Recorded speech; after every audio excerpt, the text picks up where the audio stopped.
Five Questions to Ask When Shopping for Hearing Aids by Evan Grolley, AUD, CCC-A. Hearing aids are usually a blind purchase. Most people who are shopping for hearing aids have never done so before and are relying on the expertise of their audiologist or hearing aid specialist. We don't see a lot of hearing aid advertisements on TV touting special features to look for, like we do with cars, phones, stereos, and other things. Most first-time buyers have no idea what hearing aids cost, let alone the intricacies of navigating the myriad features, styles, and manufacturers. So we rely on that aforementioned expertise or on consumer reports online or on the experiences of our friends and family. But there are problems with those approaches as well. When we use consumer reports online to select hearing aids, we're assuming that the hearing aids are doing all the work. This leaves the hearing aid provider out of the equation, even though they are the ones programming the hearing aids and setting them up for you. If the hearing aids don't fit correctly, they aren't going to sound right no matter which ones you get. And when we rely on the expertise of the audiologist or hearing aid specialist, we assume that the provider can steer us in the right direction. A good provider will not just put a product in front of you and say, this is the one you want. Instead, they will ask questions to get at the heart of your needs and priorities. Things like, where do you have the most difficulty understanding speech? What are your biggest concerns about hearing aids? Is it the way they look, the way they feel, the way they sound? Do you have any physical limitations that might make it difficult to use hearing aids? What are your typical listening environments on any given day? Are you going out to noisy restaurants or movie theaters, or are you mainly communicating one-on-one? The answers to these questions help us figure out a style and price point that will meet your needs.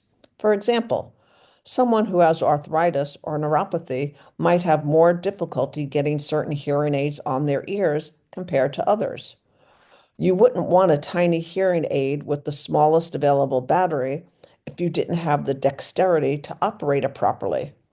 But there are also questions that you can ask, both about the provider and about the devices, that can help you make the right choice as well.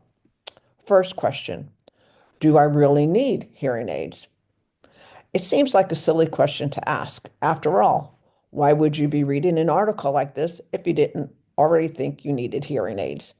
But the fact is that not everyone who has hearing loss will use hearing aids because not everyone with hearing loss perceives an impairment, and they obviously don't help if you don't use them.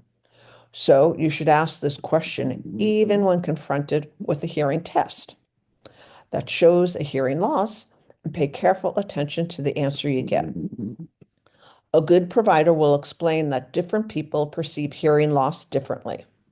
Some people with mild hearing loss will feel like they have a lot of difficulty, and some people with much worse hearing loss feel like they do fine. This is because of differences in our abilities, environments, and personalities. Some people are better at using visual and contextual cues than others.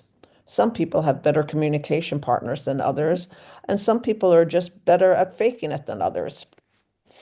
Other providers will talk to the hearing test instead of talking to the patient. So beware of someone who doesn't check in with you to see whether the results of the hearing test are consistent with the difficulties you're experiencing. Question number two, what kind of improvement can I expect from hearing aids?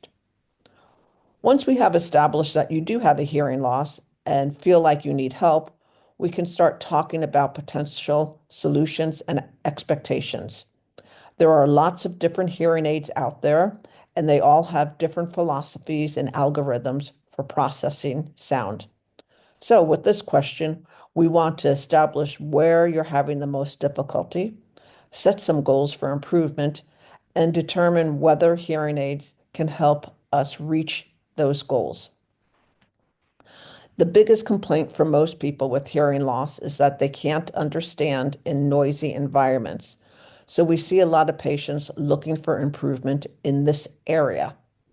To help answer this question for you specifically, think about the areas where you're having the most difficulty and set some goals for yourself. The goals should be specific and quantifiable. So, not something like, I want to hear everything better. Share those goals with your audiologist and see whether they think the goals are reasonable, and ask how they will measure your progress toward achieving those goals.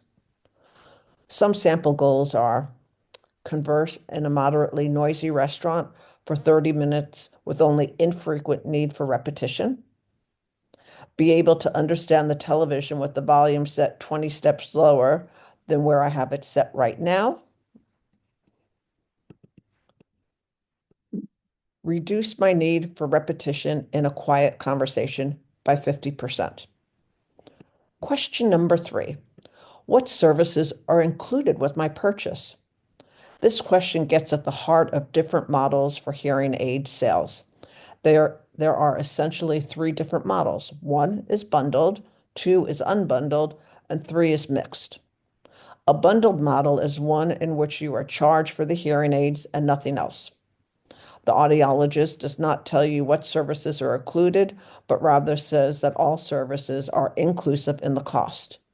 This can cost more or less in the long run, depending on how frequently you are returning for follow-up services like programming and maintenance, but it really lacks transparency. How much do the hearing aids actually cost? What services are included, and what would they cost if they were charged separately? An unbundled model is different. Your bill is itemized according to the hearing aids you're buying and each service performed. This is the most transparent way to price out the purchase because you'll see exactly what you're getting. Services like a conformatory evaluation, more commonly called a real ear measurement, should show up on the bill so you know they were done. A mixed model is a combination of the two. You buy the hearing aids and usually some kind of service package to go along with it. Again, you'll want clarification on what services are part of that package. But the nice thing about this option is that you can make your hearing aids either bundled or unbundled, so there's more flexibility. Regardless of the model that is used, you'll want to make sure you receive some basic services with your purchase. The audiologist should explain how to use the hearing aids, how to clean them, how to operate the controls, what we call a hearing aid orientation, but they should also perform a real ear measurement. This test checks the sound at your eardrum to make sure the hearing aids are hitting your amplification targets. Only about 30 to 40% of hearing aid providers do this test, even though it's the gold standard for fitting hearing aids. So it's not guaranteed that you'll have it included. Question 4. What is the office policy for returns and exchanges? Every state has a different policy about the mandatory trial or rescission period. Here in Washington State, you're required to have at least 30 days during which you can return or exchange hearing aids. Many offices provide a 60-day period to give you some extra time to get used to them and make sure that they work for you. Beyond the duration of your trial period, you should also make sure you're comfortable with the office. Washington State defines reasonable cause for rescission of a hearing aid sale, and some offices will not take a return when they are not legally obligated to do so based on that definition. Question 5. What is the warranty on the purchase? Hearing aids usually come with a warranty that protects against manufacturer defects and loss or damage. This warranty is important because hearing aids are electronic devices that operate in a hot and humid environment, also known as your ears. So, even though they are much more durable than they used to be, they do occasionally break down. Some parts can be replaced in your audiologist's office, but sometimes the hearing aids need to go to the manufacturer for repair. These types of repairs are covered under the warranty. Loss or damage is a different story. Each manufacturer has a loss/damage warranty that covers a one-time replacement, usually with a deductible. But once you use that warranty, you can't use it again unless you purchase a new warranty.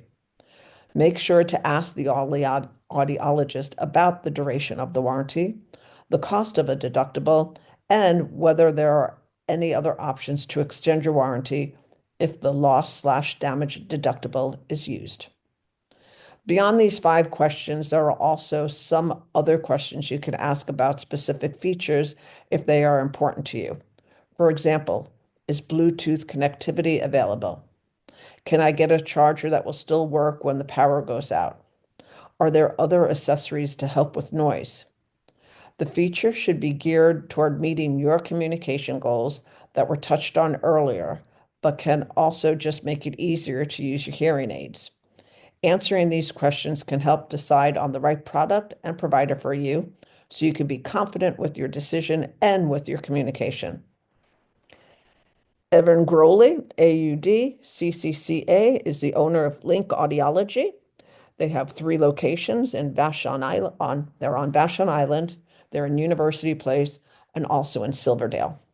The number is 360-551-4800, and the website is www.linkaudiology.com.